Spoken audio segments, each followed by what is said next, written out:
करनी है। एक साल भगवंत मान दी सरकार ਨੂੰ ਹੋ ਚੁੱਕਿਆ ਹੈ ਤੇ ਇੱਕ ਸਾਲ ਦੇ ਵਿੱਚ ਕੀ ਪ੍ਰਾਪਤੀਆਂ ਚੁਣੌਤੀਆਂ ਤੇ ਅੱਗੇ ਕੀ ਰੋਡ ਮੈਪ ਸਰਕਾਰ ਦਾ ਹੈ ਔਰ ਸ਼ੁਰੂਆਤ ਇਸ ਸੈਸ਼ਨ ਦਾ ਸ਼ੁਰੂਆਤ ਇਸ ਪੂਰੇ ਪ੍ਰੋਗਰਾਮ ਦਾ ਅਸੀਂ ਆਗਾਜ਼ ਕਰਨ ਜਾ ਰਹੇ ਹਾਂ ਮਾਨ ਸਰਕਾਰ ਦੀ ਯੰਗ ਬ੍ਰਿਗੇਡ ਦੇ ਇੱਕ ਯੰਗ ਕੈਬਨਿਟ ਮਿਨਿਸਟਰ ਦੇ ਨਾਲ ਸਾਡੇ ਨਾਲ ਨੇ ਗੁਰਮੀਤ ਸਿੰਘ ਮੀਥੀਰ ਜੀ। ਸਰ ਬਹੁਤ ਬਹੁਤ ਸਵਾਗਤ ਹੈ ਨਿਊਜ਼ 18 ਪੰਜਾਬ ਦੇ ਉੱਤੇ ਤੁਹਾਡਾ। ਧੰਨਵਾਦ ਗੌਰਵ ਜੀ ਤੇ ਧੰਨਵਾਦ ਵਿਜੇ ਜੀ ਬਹੁਤ ਬਹੁਤ। मैं शुरुआत करता है एक साल का क्योंकि जिक्र होया है हर पास एक तुसी भी इनफैक्ट जिक्र कर रहे हो। मैं शुरुआत इत्थों ही करदा कि एक साल नूं मौकिਆਂ ਦੇ ਨਾਲ ਭਰਪੂਰ ਸਮਝਦੇ ਹੋ ਚੁਣੌਤੀਆਂ ਦੇ ਨਾਲ ਭਰਪੂਰ ਸਮਝਦੇ ਹੋ ਜਾਂ ਫਿਰ ਤੁਹਾਨੂੰ ਪ੍ਰਾਪਤੀਆਂ ਦੇ ਨਾਲ ਭਰਪੂਰ ਨਜ਼ਰ ਆਉਂਦਾ ਹੈ? ਦੇਖੋ ਗੌਰਵ ਜੀ ਗੱਲ ਇਸ ਤਰ੍ਹਾਂ ਹੈ ਕਿ ਸਾਡਾ ਪਹਿਲਾ ਸਾਲ ਸੀ ਜੀ। ਲੋਕਾਂ ਨੇ ਬਹੁਤ ਵੱਡਾ ਪੰਜਾਬ ਦਿਆਂ ਨੇ ਮੈਂਡੇਟ ਦਿੱਤਾ ਸਾਨੂੰ ਤੇ ਸਾਡੀ ਸਾਰੀ ਨਵੀਂ ਟੀਮ ਸੀ। ਕੁਝ ਕੁ ਬੰਦੇ ਅਸੀਂ ਸੈਕੰਡ ਟਾਈਮਰ ਸੀਗੇ ਤੇ ਸਾਡੇ ਚੋਂ ਬਹੁਤੇ ਜਿਹੜੇ ਮੰਤਰੀ ਵੀ ਨੇ ਉਹ ਵੀ ਜਿਹੜੇ ਫਸਟ ਟਾਈਮਰ ਸੀ। ਪਰ ਪਿਛਲੇ 1 ਸਾਲ ਦੇ ਵਿੱਚ ਕਿਉਂਕਿ ਸਾਨੂੰ ਵਿਰੋਧੀ ਪਾਰਟੀਆਂ ਨੇ ਵੀ ਇਕਮੁੱਠ ਹੋ ਕੇ ਸਾਰੀਆਂ ਨੇ ਪਰੇਸ਼ਾਨ ਕੀਤਾ। ਕੇਂਦਰ ਸਰਕਾਰ ਦਾ ਵੀ ਤੁਹਾਨੂੰ ਪਹਿਲਾਂ ਤੁਸੀਂ ਕੀਤਾ ਸੀ ਹੁਣ ਕੇਂਦਰ ਸਰਕਾਰ ਦਾ ਵੀ ਤੁਹਾਨੂੰ ਜਿਹੜਾ ਰਵੱਈਆ ਹੈਗਾ ਉਹ ਪਤਾ ਕਿਸ ਤਰ੍ਹਾਂ ਦਾ ਰਿਹਾ।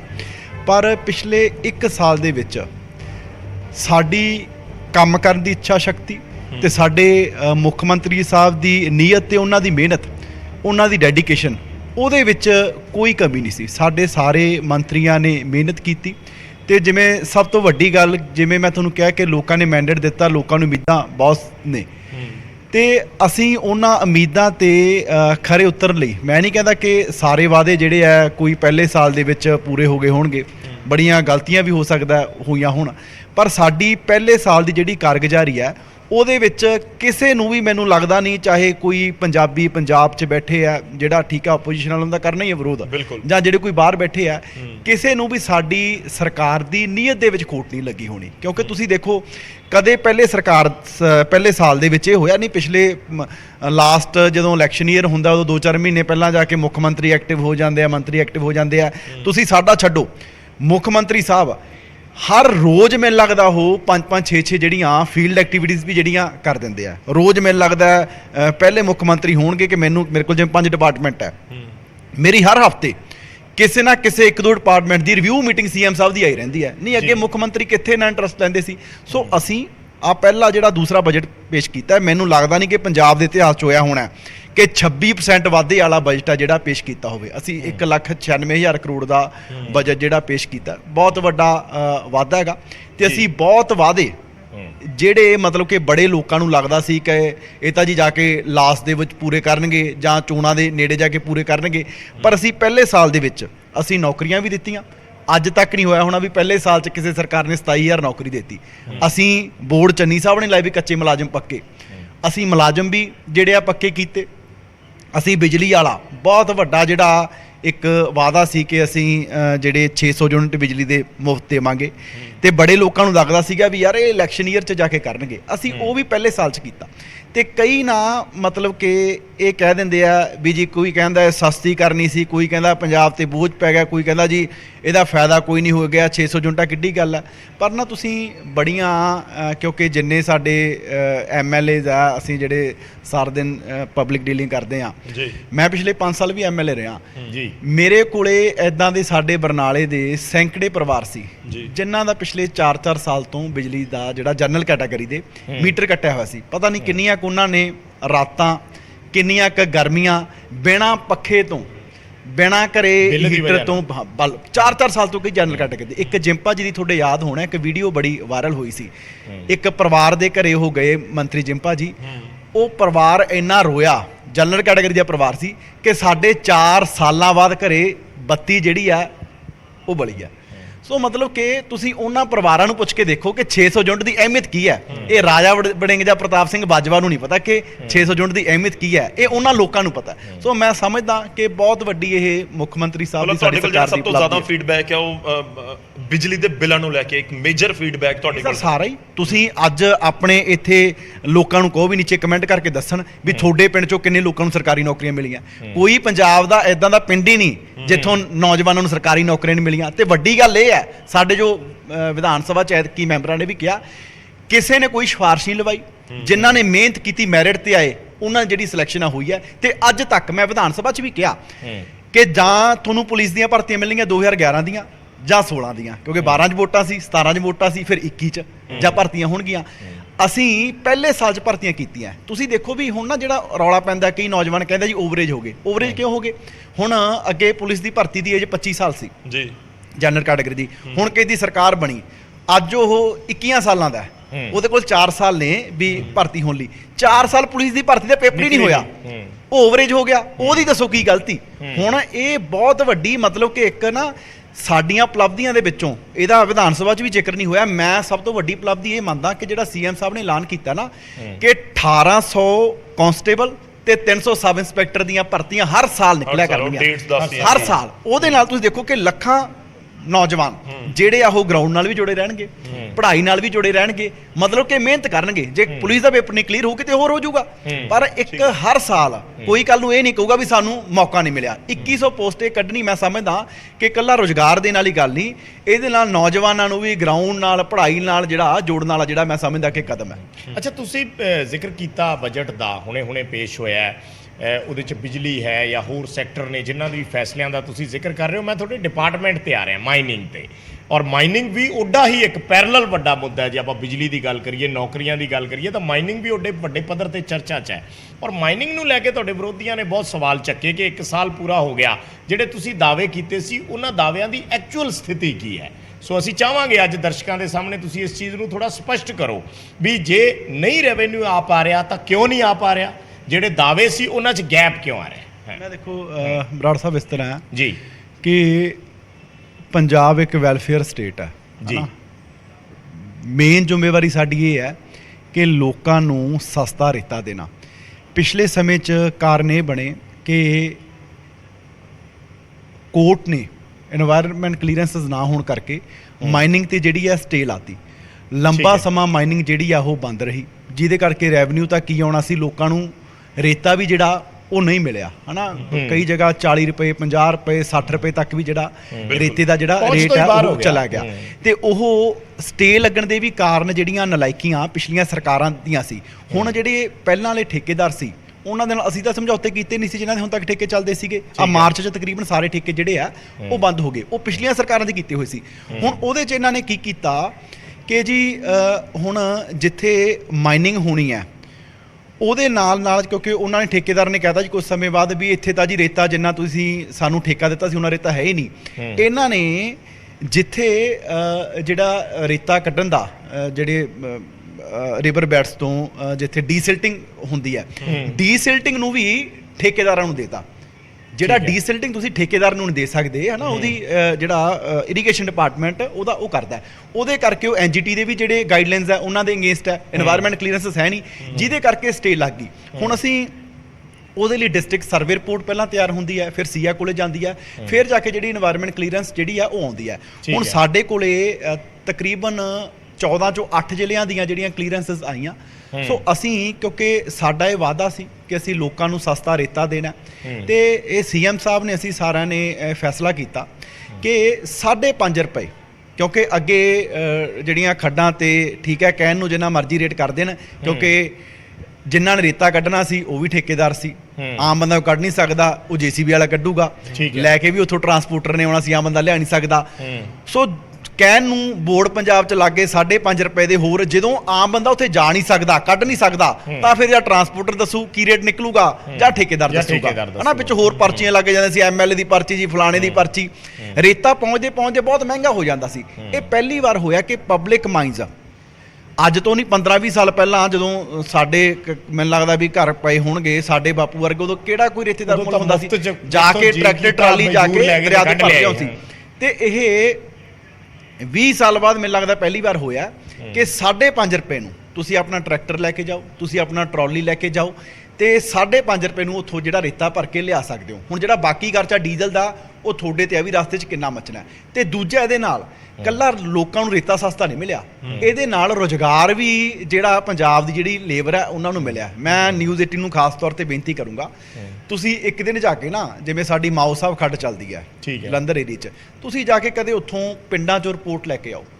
ਇੱਕ ਪਿੰਡ 'ਚ 1.5 ਲੱਖ ਰੁਪਈਆ ਰੋਜ਼ ਦਾ ਲੇਬਰ ਦਾ ਆ ਰਿਹਾ ਹੈ, 1.5 ਲੱਖ, 1.25 ਲੱਖ, 40 ਲੱਖ ਰੁਪਈਆ ਇੱਕ ਖੱਡ ਤੋਂ ਅੱਜ ਦੀ ਘੜੀ ਲੇਬਰ ਜਿਹੜੀ ਆ ਕਮਾਈ ਕਰ ਰਹੀ ਆ। ਤੁਸੀਂ ਦੇਖੋ ਕਿ ਉੱਥੇ ਲੇਬਰ 'ਚ ਲੜਾਈਆਂ ਦੀਆਂ ਰਿਪੋਰਟਾਂ ਦੇ ਬਹੁਤ ਆਈਆਂ ਕਿ ਲੇਬਰ ਲੜ ਰਹੀ ਆ ਆਪਸ ਦੇ ਵਿੱਚ, ਮਤਲਬ ਜ਼ਾਹਿਰ ਜੀ ਗੱਲ ਹੈ। ਦੇਖੋ ਜਦੋਂ ਜਿੱਥੇ ਪੈਸੇ ਦਾ ਲੈਣ ਦੇਣ ਹੋਵੇ ਜਾਂ ਚੀਜ਼ਾਂ ਆਉਂਦੀਆਂ ਹੋਣ ਤੇ ਲੜਾਈਆਂ ਵੀ ਹੁੰਦੀਆਂ। ਘੱਟੋ ਘੱਟ ਕਮਾਈ ਤਾਂ ਉਹਨਾਂ ਨੂੰ ਹੋ ਰਹੀ ਆ ਨਾ, ਹਨਾ। ਤੁਸੀਂ ਦੇਖੋ ਵੀ ਅੱਜ ਪੰਜਾਬ 'ਚ ਹਜ਼ਾਰਾਂ ਲੋਕਾਂ ਨੂੰ ਜਿਹੜਾ ਰੁਜ਼ਗਾਰ ਵੀ ਮਿਲਿਆ। ਮੈਂ ਜਿਵੇਂ ਕਿਹਾ ਸਾਡਾ ਵੈਲਫੇਅਰ ਸਟੇਟ ਹੈ ਤੇ ਰੇਤਾ ਵੀ ਜਿਹੜਾ ਸਸਤਾ ਮਿਲਿਆ। ਤੇ ਮੈਂ ਆਉਣ ਵਾਲੇ ਸਮੇਂ 'ਚ, ਕਿਉਂਕਿ ਪਿਛਲੇ ਸਮੇਂ 'ਚ ਇਹਨਾਂ ਨੇ ਜਿਹੜੇ ਕੰਟਰੈਕਟ ਸੀ ਨਾ, ਉਹਨਾਂ ਤੇ ਕਈਆਂ ਤੇ ਕੋਈ ਕੈਪਿੰਗ ਹੀ ਹੈ ਨਹੀਂ ਸੀ ਕਿ ਉਹ 5.5 ਦੀ ਜਗ੍ਹਾ ਚਾਹੇ 20 ਰੁਪਏ ਨੂੰ ਵੇਚਣ ਪਿੱਠ ਹੈਡ ਤੇ।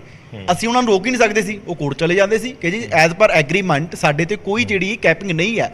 ਪਰ ਹੁਣ ਅਸੀਂ ਜਿੱਥੇ ਪਬਲਿਕ ਮਾਈਨਸ ਅੱਜ 32 ਚੱਲ ਰਹੀਆਂ ਨੇ, ਸਾਡਾ ਇਹਦਾ ਵੀ ਟਾਰਗੇਟ ਹੈ ਕਿ ਪਬਲਿਕ ਮਾਈਨਸ ਅਸੀਂ 150 ਤੇ ਲੈ ਕੇ ਜਾਣੀ ਹੈ। ਤੇ ਅਸੀਂ ਨਾਲ ਨਾਲ ਜਿਹੜੀ ਨਵੀਂ ਪਾਲਿਸੀ 'ਚ ਅਸੀਂ ਜਿਹੜੀਆਂ ਕਮਰਸ਼ੀਅਲ ਖੱਡਾਂ ਨੇ, ਜਿੱਥੇ ਟਿੱਪਰ ਵੀ ਚੱਲਣਗੇ, ਜਿੱਥੇ JCB ਚੱਲਣਗੀਆਂ, ਪੋਕਲਿਨ ਵੀ ਚੱਲਣਗੀਆਂ, ਅਸੀਂ ਉਹਨਾਂ ਦੀ ਵੀ ਜਿਹੜੀ ਨਵੀਂ ਪਾਲਿਸੀ ਦੀ ਕੱਲ ਨੋਟੀਫਿਕੇਸ਼ਨ ਜਿਹੜੀ ਆ ਹੋ ਗਈ ਹੈ। ਅਸੀਂ ਨਵੀਂ ਪਾਲਿਸੀ 'ਚ ਜਦੋਂ ਸਾਡੀ 14 ਜ਼ਿਲ੍ਹਿਆਂ ਦੇ ਸਾਰਿਆਂ 'ਚ এনवायरमेंट ਕਲੀਅਰੈਂਸਸ ਆ ਜਾਣਗੀਆਂ, ਅਸੀਂ ਇੱਕ ਇੱਕ ਕਰਕੇ ਸ਼ੁਰੂ ਕਰੀ ਚੱਲਾਂਗੇ। ਹੁਣ ਕਮਰਸ਼ੀਅਲ ਖੱਡਾਂ ਤੋਂ ਵੀ 5.5 ਨੂੰ ਜਿਹੜਾ ਰੇਤਾ ਉਹ ਫਿਕਸ ਕਰ ਦਿਓ। ਹਾਂ, ਫਿਕਸ ਹੋਊਗਾ, ਮਿਲਿਆ ਕਰੂਗਾ। ਰੱਖਣੀਆਂ ਤੁਸੀਂ ਦੋਨੋਂ ਹੈ, ਸਰਕਾਰੀ ਵੀ ਤੇ ਉਹ ਵੀ ਕਮਰਸ਼ੀਅਲ 'ਚ ਵੀ ਵੱਡਾ ਫਰਕ ਇਹ ਹੈ ਕਿ ਪਿਛਲੇ ਸਮੇਂ 'ਚ ਇਹਨਾਂ ਨੇ 14 ਜ਼ਿਲ੍ਹਿਆਂ ਨੂੰ 7 ਬਲਾਕ 'ਚ ਵੰਡਤਾ। ਹੁਣ ਜਦੋਂ 2-2 3-3 ਜ਼ਿਲ੍ਹੇ ਇੱਕ ਬੰਦੇ ਕੋਲੇ ਸੀ, ਦੇਖੋ ਵੀ ਕਿੱਡੇ ਕਿੱਡੇ ਵੱਡੇ ਬਲਾਕ ਹੋਣਗੇ, ਤਾਂ ਵੱਡੇ ਬੰਦੇ ਹੀ ਲੈਣਗੇ। ਹੁਣ ਅਸੀਂ ਉਹਨਾਂ ਨੂੰ ਵੀ ਘੱਟੋ ਘੱਟ 100 ਬਲਾਕਸ ਦੇ ਵਿੱਚ ਜਿਹੜਾ ਅਸੀਂ ਵੰਡ ਰਹੇ ਹਾਂ। 14 ਜ਼ਿਲ੍ਹੇ 100 ਬਲਾਕ ਦੇ ਵਿੱਚ, ਹਾਂ 100 ਬਲਾਕ ਦੇ ਵਿੱਚ ਵੰਡ ਰਹੇ ਹਾਂ। ਘੱਟੋ ਘੱਟ 100 ਖੱਡ ਹੋਊਗੀ, ਉਹਦੇ ਛੋਟੇ ਠੇਕੇਦਾਰ ਕੰਮ ਕਰ ਸਕਣ, ਛੋਟੇ ਠੇਕੇਦਾਰ ਵੀ ਆ ਸਕਣ, ਜਿਹੜਾ ਉਹਨਾਂ 'ਚ ਕੰਪੀਟੀਸ਼ਨ ਵੀ ਹੋਵੇ। ਹਾਂ, ਕੰਪੀਟੀਸ਼ਨ ਵੀ ਹੋਵੇ। ਤੇ ਉਹਦੇ 'ਚ ਵੀ ਅਸੀਂ 5.5 ਰੁਪਏ ਜਿਹੜਾ ਰੇਟ ਹੈ ਉਹ ਰੱਖ ਰਹੇ ਹਾਂ। ਠੀਕ ਹੈ, ਮੈਂ 20,000 ਕਰੋੜ ਵਾਲੀ ਫਿਗਰ ਤੇ ਜਾਊਂਗਾ, ਪਰ ਥੋੜਾ ਜਿਹਾ ਸਮਝਾ ਦਿਓ ਜਿਹੜੇ ਲੋਕ ਤੁਹਾਨੂੰ ਅੱਜ ਦੇਖ ਰਹੇ ਨੇ। ਬਹੁਤ ਸਾਰੇ ਲੋਕ ਇਨਫੈਕਟ ਖੱਡਾਂ ਦੇ ਉੱਤੇ ਗਏ ਹੋਣੇ ਆ। ਕਿਸੇ ਦਾ ਘਰ 50 ਕਿਲੋਮੀਟਰ ਦੂਰ ਹੈ ਖੱਡ ਤੋਂ, 100 ਕਿਲੋਮੀਟਰ ਦੂਰ ਹੈ, ਉਹ ਜਾਵੇ ਉੱਥੇ ਕਿਵੇਂ ਜਾਵੇ, ਕੀ ਲੈ ਕੇ ਜਾਵੇ? ਤੁਸੀਂ ਗਏ ਹੋਣੇ ਆ ਖੱਡ ਤੇ, ਉੱਥੇ ਕੀ ਮਾਹੌਲ ਹੈ? ਥੋੜਾ ਜਿਹਾ ਦੱਸ ਦਿਓ, ਲੋਕਾਂ ਨੂੰ ਪਤਾ ਲੱਗੇ ਕਿ ਮੰਤਰੀ ਸਾਹਿਬ ਇਹ ਕਹਿ ਰਹੇ ਨੇ ਤਾਂ ਮੈਂ ਜਾ ਸਕਦਾ ਉੱਥੇ। ਦੇਖੋ, ਤੁਹਾਨੂੰ ਘਰ ਦਾ ਟਰੈਕਟਰ ਟਰਾਲੀ ਹੈ ਤਾਂ ਜ਼ਿਮੀਂਦਾਰਾਂ ਨੂੰ ਇਹ ਸਾਰਿਆਂ ਨੂੰ ਪਤਾ ਹੈ, ਜਿਹੜੇ ਆਮ ਵੀ ਜੇ ਆਪਦਾ ਨਹੀਂ ਹੈਗਾ ਤੁਸੀਂ ਲੈ ਕੇ ਜਾਣਾ, ਜੇ ਕੋਈ ਮਜ਼ਦੂਰ ਵੀ ਹੈ, ਕਿ ਡੀਜ਼ਲ ਕੀ ਰੇਟ ਹੈ ਤੇ ਕਿੰਨਾ ਉਹ ਲੱਗੇਗਾ, ਉਹ ਕਿਲੋਮੀਟਰ ਦੇ ਹਿਸਾਬ ਨਾਲ ਹੈ। ਉੱਥੋਂ 5.5 ਰੁਪਏ ਰੇਟ ਹੈ ਪਰ ਕਿਊਬਿਕ ਫੀਟ ਦੇ ਹਿਸਾਬ ਦੇ ਨਾਲ। ਬਾਕੀ ਜਿਹੜੀ ਲੇਬਰ ਹੈ ਹਨਾ, ਜੇ ਲੇਬਰ ਉੱਥੇ ਮੈਨੂੰ ਲੱਗਦਾ ਕਿ 500 ਰੁਪਿਆ ਟਰਾਲੀ, ਜੋ ਸਾਡੇ ਕੋਲ ਫੀਡਬੈਕ ਹੈ 500-600 ਰੁਪਿਆ ਟਰਾਲੀ ਜਿਹੜੀ ਆ ਉਹ ਲੈ ਰਿਹਾ। ਜੇ ਤੁਹਾਡੇ ਚ ਆਪਦੇ ਚ ਹਿੰਮਤ ਹੈ, ਤੁਸੀਂ ਆਪਦੇ ਪਿੰਡੋਂ ਲੈ ਕੇ ਜਾਣੀ ਹੈ ਹਨਾ, ਉਹ ਤੁਸੀਂ ਆਪ ਭਰ ਲਓ। ਮੈਂ ਡਾਟਾ ਦੱਸਦਾ ਕਿ 40 ਕਿਲੋਮੀਟਰ ਤੱਕ ਜੇ ਕਿਸ ਨੂੰ ਲੈ ਕੇ ਜਾਣਾ ਤਾਂ ਉਹਨੂੰ ਟਰਾਲੀ ਸਸਤੀ ਪੈਂਦੀ ਹੈ। ਜੇ 40 ਕਿਲੋਮੀਟਰ ਤੋਂ ਡਿਸਟੈਂਸ ਵੱਧ ਜਾਂਦਾ ਹੈ ਫਿਰ ਉਹ ਟਿੱਪਰ ਸਸਤਾ ਪੈਂਦਾ। ਟਿੱਪਰ ਅਲਾਉਡ ਨਹੀਂ ਹੈ। ਨਹੀਂ, ਟਿੱਪਰ ਹੁਣ ਜਿਹੜਾ ਕਮਰਸ਼ੀਅਲ ਖੱਡਾਂ ਚੱਲਣਗੀਆਂ ਤਾਂ ਟਿੱਪਰ ਖੱਡਾਂ ਤੇ ਅਲਾਉਡ ਹੋਏ। ਠੀਕ ਹੈ, ਅਲਾਉਡ ਹੈ ਜੀ, ਉਹ ਟਿੱਪਰ ਸਸਤਾ ਪਊਗਾ। ਚਲੋ ਹੁਣ ਆਪਾਂ 20,000 ਕਰੋੜ ਵਾਲੇ ਪਾਸੇ ਆ ਜਾਈਏ। ਦੇਖੋ, ਬਜਟ ਦਾ ਜ਼ਿਕਰ ਹੋਇਆ, ਤੁਹਾਡੇ ਵਿਰੋਧੀ ਕਹਿ ਰਹੇ ਨੇ ਕਿ 100 ਕਰੋੜ ਦੇ ਆਸ-ਪਾਸ। ਤੁਸੀਂ ਉਸ ਦੇ ਉੱਪਰ ਇੱਕ ਐਕਸਕਿਊਜ਼ ਇਹ ਦੇ ਦਿੱਤਾ ਕਿ ਖੱਡਾਂ ਕੋਰਟ ਦੇ ਆਦੇਸ਼ਾਂ ਦੀ ਵਜ੍ਹਾ ਨਾਲ ਬੰਦ ਰਹੀਆਂ, ਕਿ ਪਿਛਲੀ ਵਾਰ 300-350 ਕਰੋੜ ਸੀ ਰੈਵਨਿਊ ਜਿਹੜਾ ਮਾਈਨਿੰਗ ਤੋਂ ਆਇਆ, ਇਸ ਵਾਰ ਕਹਿੰਦੇ 100-125 ਕਰੋੜ ਹੀ ਰਹਿ ਗਿਆ। ਠੀਕ ਹੈ, ਤੁਹਾਡਾ ਉਹ ਜਿਹੜਾ ਇੱਕ ਤਰਕ ਹੈ ਮੰਨ ਲਿਆ ਕਿ ਕੋਰਟ ਦੀ ਵਜ੍ਹਾ ਦੇ ਨਾਲ, ਪਰ 20,000 ਕਰੋੜ ਔਰ 100 ਕਰੋੜ, 20,000 ਕਰੋੜ ਲਾਗੇ ਤਾਗੇ ਵੀ ਨਹੀਂ ਹੈ ਫਿਗਰ। ਇੱਕ ਮਿੰਟ ਦੇਖੋ, ਅਸੀਂ ਹੁਣ 5.5 ਰੁਪਏ ਚੋਂ ਅਸੀਂ 1 ਰੁਪਿਆ ਲੈ ਰਹੇ ਹਾਂ, ਕਿਉਂਕਿ ਸਾਡੀ ਮੇਨ ਪ੍ਰਾਇੋਰਟੀ ਲੋਕਾਂ ਨੂੰ ਸਸਤਾ ਰੇਤਾ ਦੇਣਾ। ਉਦੋਂ ਪਿੱਟ ਹੈਡ ਤੇ ਵੀ 18-20 ਰੁਪਏ ਰੇਟ ਮਿਲਦਾ ਸੀ, ਲੋਕਾਂ ਨੂੰ ਰੇਤਾ ਵੀ ਮਹਿੰਗਾ ਮਿਲਦਾ ਸੀ ਤੇ ਸਰਕਾਰ ਕੋਲੇ ਰੈਵਨਿਊ ਵੀ ਨਹੀਂ ਸੀ ਆ ਰਿਹਾ। ਚਲੋ, ਜੇ ਸਰਕਾਰ ਕੋਲੇ ਕੋਰਟ ਦੇ ਡਿਸੀਜਨ ਕਰਕੇ ਖੱਡਾਂ ਬੰਦ ਵੀ ਰਹੀਆਂ, ਚਲੋ ਹੁਣ ਚੱਲੀਆਂ ਨੇ, ਜੇ ਸਰਕਾਰ ਕੋਲੇ ਰੈਵਨਿਊ 1 ਰੁਪਿਆ ਹੀ ਆ ਰਿਹਾ, ਘੱਟੋ ਘੱਟ ਲੋਕਾਂ ਦਾ ਜਿਹੜਾ ਰੇਤਾ ਸਸਤਾ ਮਿਲ ਰਿਹਾ ਨਾ।